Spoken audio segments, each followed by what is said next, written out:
and this video is going to be about how to shift gears smoothly on a motorcycle. So I'm just going to go over the absolute basics. So the easiest way I know how to explain it, as you're sitting on the bike, your left hand and your left foot, that's all shifting stuff. You have your clutch and the shift lever. Over on the other side, the right side, you have all your braking. Front brake, rear brake.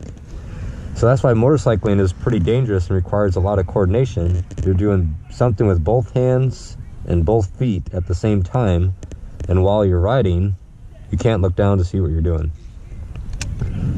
So that being said, most bikes, so just assuming you already know, but just in case, you pull in the clutch all the way. If you go all the way down and it's not going down anymore, you're in first gear. And if you just go a half click up, just a half click, then you should be in neutral. So all the way down, you're in first gear. You're not going anywhere, pull the clutch in. Half click up, I release the clutch. Now I'm in neutral. The bike will just roll around everywhere. To know that while you're on the bike, if you're in neutral, of course, once you turn the key on, if you know you're in neutral, because the little green N will show up. By pulling the clutch, go down one, the light went away, now I'm in first gear. And this bike's pretty cool. It actually tells you what gear you're in. Pulling the clutch, half click up, you're neutral, gear 0. So to first start, get going. So if you wanted to take off and start to learn how to shift gears.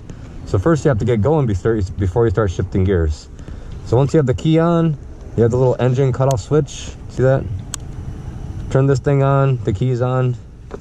The bike is in neutral. So unless you have all three of those things done, the bike's in neutral, engine cutoff switch is on, the key is on, don't do anything else. So get those three things done. Once those three things are done, pull in the clutch all the way and just hit the start button. There we go. Now to start going, right, you see my bike lean over to the right, down in first gear. Now the clutch, once you start releasing the clutch, eventually it's going to start to catch and start to give power to the rear wheel, and that's where you're going to go. So as you can see, right now it's all the way in. That's like a whole inch away. I didn't even start to move yet. Okay, about 1.5 inches. Now I start to move. So every single bike is different, and you can adjust to where this place is at. So some bikes you have to release it almost all the way to start going. That's why you have adjustable levers, either with the actual clicker numbers like this, or if you pull this rubber piece back. Another way to adjust on your bike, if you see, you pull this thing all the way back, and then you have the slider right here. So if you just unscrew it, and then this little big thing, this big one right here that's spinning, that's just to tighten it down. But you screw it down all the way, you can adjust this in or out. They'll also change the place of how close the part of the bike actually starts to go. Another way to feel it, if you pull it in, you can walk. And then once you start to release it, if you can't push anymore, very slowly, that's where you also know where the friction zone is at. That's where you need to memorize. That is one of the most important things for slow speed maneuvering. Where it's not in and out, you're not doing this with the clutch. It's just you find the point, and that's all you're doing, millimeters. All right, so like I said, make sure all three things are good. So my engine cutoff switch is on the down position, my key is on, my bike's not neutral. So I pull in the clutch, I lift it up very softly. If you go too far, see you're in second gear, third gear, second gear, just keep on messing with it. There you go, now you're in neutral. Once you're in neutral, pull the clutch all the way in, start it up. Now since the bike's in neutral, I can let go of the clutch if I want to. I'm not going to go anywhere. So to start going, pull in the clutch, kick it down one time, and I recommend keeping your feet on the ground for as long as you want. You don't have to give it any gas. Just holding on to the, once you start to ease it out, I'm just walking the bike. There's no throttle whatsoever. Once you start getting your speed up enough to where you want to start going, now is when we have shifting gears. So to shift gears, you want to do everything with your clutch first, shift everything done first, before you do anything with the throttle. So whenever you want to shift gears, say you're cruising in first gear, you first have to take away the throttle. And I'll show you why in a second. So you take away the throttle, you roll off the throttle, you give it no more gas. Once you do that, pull in the clutch and kick it one time up. I'm not saying going really soft because you just might go from first to neutral, but give it a good whack. Go to first to second, ease the clutch back out very slowly. Once all this is done on the left hand side, then you give it gas. I'll show you what I'm talking about. Start to go. Very slowly. Okay, I'm going. I want to switch gears to second. So first thing, no more gas. I pull in the clutch, lift up all the way, ease out the clutch slowly, then I get back on the gas. I'll turn back around.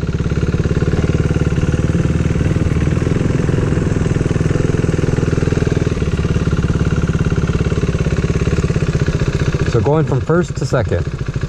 I'm in first gear, clutch is pulled in, slowly start to ease it out. A lot of people do this. If you let it out too fast, that's exactly what's going to happen. So everything is slow motion. You want to be a really in control, well-rounded rider. Slow your hands down. If you do anything fast with the throttle, with the brake, releasing the clutch, if you do anything jumpy or jerky, the bike is going to react just as fast as your hands move.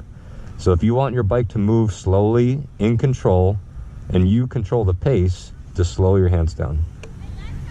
Pull in the clutch, slowly start to go. Maybe a little bit of gas, tiny bit. Okay, now I'm going, my feet are up. I want to switch to second. Pull in, lift it up, and slowly ease out the clutch. Now I'm in second gear.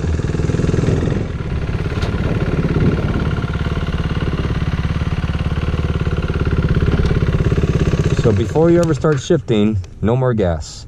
So I want to take off. I want to go in first gear. I want to try to switch to second gear, but I am not going to release the throttle before I start doing the shifting stuff. And you'll see what happens.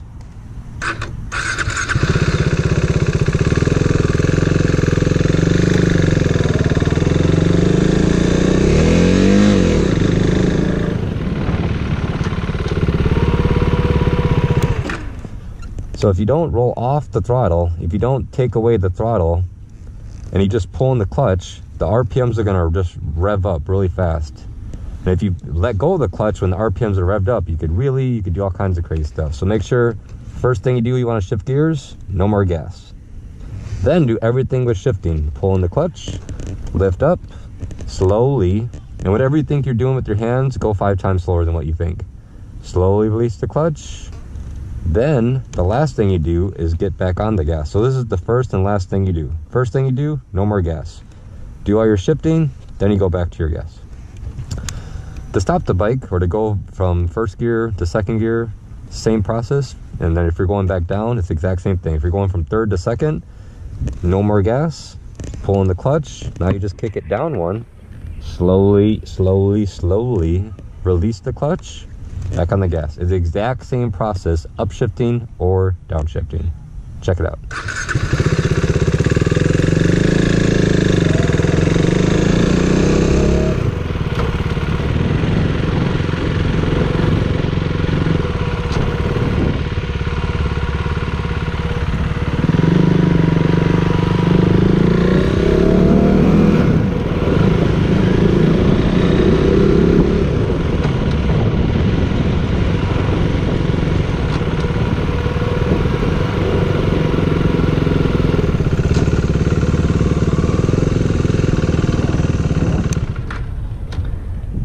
If you're going from third gear to second gear, just like I did, so you release the throttle, you pull in the clutch, you kick it down one time, you slowly release the clutch, and then you get back on the gas. The whole thing with rev matching and blipping the throttle, that's usually people do that if they're trying to learn how to do that. There's really no need to learn how to do that for like a while. Really get good at having slow hands. So blipping the throttle, rev matching, is just because if you just downshift and you're going faster and you just downshift and release the clutch, now the rear wheel is going to be slower than the engine's being. The rear tire might start to hop or do all kinds of craziness. So you raise the RPM for a little bit to match it. But how about you just slow down the bike enough in the first place, by the time you release the gear, say you're going from 4th to 3rd, by the time you actually release the gear, you're already slowed down enough where it's matched in the first place. You don't have to rev match it. Does that make sense? But either way, the basics of shifting. You're cruising, right? You see the little throttle? So you're cruising, whatever gear. You want to upshift. So first, no more gas. Part 2, you pull in the clutch. Part 3, you lift up one time, nice and good. Part 4, you slowly ease out the clutch. And the last thing you do is finally then get back on the gas. If you want to downshift, you're cruising in 5th gear, you want to go to 4th gear. Step 1, no more gas. Step 2, pull in the clutch. Step 3, downshift one time. Step 4, release the clutch slowly, and then get back on the gas. That's just if you're going one gear at a time. Let's say I'm going to go in 3rd gear and I'm going to take off, and that black truck up ahead, I want to stop there because that's a stop sign. You do not have to downshift second, downshift first, and release the clutch each time. Just pull in the clutch. It doesn't matter what gear you're in. You could be in 6th gear. Pull in the clutch. As long as you just keep on kicking it down, you get to gear whatever you want. So I'm going to take off and try to get to 4th gear, and I'll show you what I'm talking about.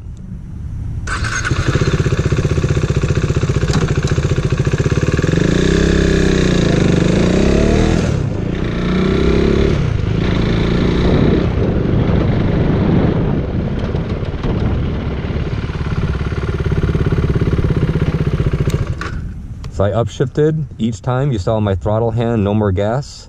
Once that happens, almost at the same time, I'm pulling in the clutch. You see my hands? No more gas, pulling the clutch. No more gas, pulling the clutch. Every time, that's what you do. I got up to 4th gear and I came to a stop. Just pull in the clutch and just keep on kicking down. If all this stuff doesn't work, you know you're always in 1st gear because you can't kick down anymore. I can't kick down anymore. I know I'm in 1st gear. Another way to test, I can't see anything. I'm trying to rock the bike. See, I can't go anywhere because it's in 1st gear. But if I pull in the clutch and just go a half click up, very slowly, half click, I release the clutch. Now I could push the bike around because guess what? I'm in neutral. It's 1st gear, 2nd gear, 3rd gear, 4th gear, 5th gear, maybe 6th gear for some bikes. But in between 1st and 2nd is neutral.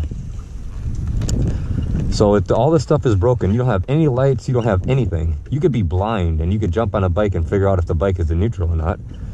The first thing, if you want to put the bike in 1st gear, pull in the clutch, go all the way down. If it's not going down anymore, release the clutch. If you're not going anywhere, you're in 1st, and you know you are. You could have pure confidence knowing what gear you're in. You should not rely on the technology to tell you what gear you're in. You should know. If I pull in the clutch, upshift, or not upshift, but slowly go up, half click. If I release the clutch now if I start rolling, I know 100% I am neutral right now. There's no doubt. It doesn't matter if I'm looking at anything. Don't rely on the technology. So one more time. You want to start the bike up, turn on the key, the bike's in neutral, the switch is on, because if not, you're not going to see anything. All 3 of those things are good. Once all 3 of those things are good, you pull in the clutch, start it up. Want to take off? I'm in 1st gear. Slowly. I start to move a little bit. Once I start to move a little bit, okay, give a little bit of gas.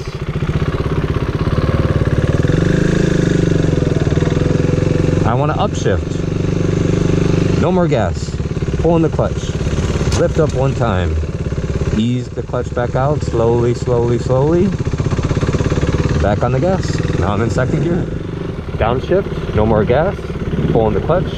Downshift. And then release the clutch if you're not stopping like I was.